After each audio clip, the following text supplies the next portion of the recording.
যে এইভাবে ভেঙে দিবেন, একটা করে পেঁপে এভাবে ভেঙে মাত্র একটা করে পেঁপে রাখার চেষ্টা করবেন। বিন্দু আমি সুন্দর একটি পেঁপে গাছের কাছে দেখেন আসছি, দেখেন আলহামদুলিল্লাহ আল্লাহর অশেষ রহমতে কি পরিমাণে পেঁপে দেখেন আসছে। আমি এখন আপনাদের সঙ্গে একটা গুরুত্বপূর্ণ একটি বিষয় নিয়ে একটু আলোচনা করব, সেটা এই দেখেন নিচের এই পেঁপেগুলো সিঙ্গেল, মানে একটা কিন্তু একটা মাত্রই পেঁপেগুলো সাইজ দেখেন মাশাআল্লাহ। এই যে নিচের পেঁপেটা অলরেডি হাফ কেজির উপরে হয়ে গেছে, এটা যেহেতু গ্রিন লেডি আমরা আইডিয়া করতেছি এটা 1 থেকে 1.5 কেজি পর্যন্ত হবে এক এক পিস, কিন্তু উপর আসে দেখেন একটা ডুগায় 2টা 3টা করে পেঁপে আর কি বের হচ্ছে।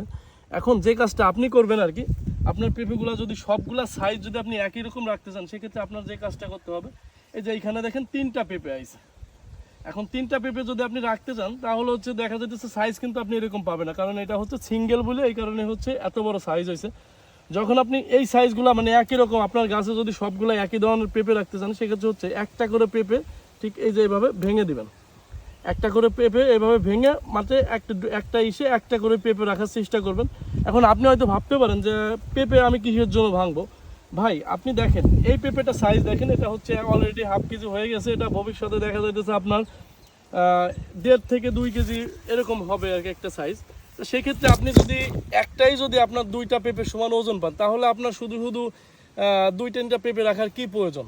সেই জন্য আমি মনে করি যে একটা ডুগায় একটা মাত্র পেঁপে রেখে বাকি পেঁপেগুলো আপনারা ভেঙে দেবেন, এতে আপনার ফলন বৃদ্ধি হবে। আর একটা বিষয় আপনার পেঁপের সাইজটা খুব সুন্দর থাকবে, বাজারে প্রচুর চাহিদা থাকবে এই পেঁপেগুলো, কিন্তু আপনার পেঁপে যদি 2-3টা পেঁপে থাকে সেক্ষেত্রে কিন্তু সাইজ ভালো হবে না, ওই পেঁপে কিন্তু বাজারে আপনি সঠিক যে দামটা ওই দামটা পাবেন না। ধন্যবাদ।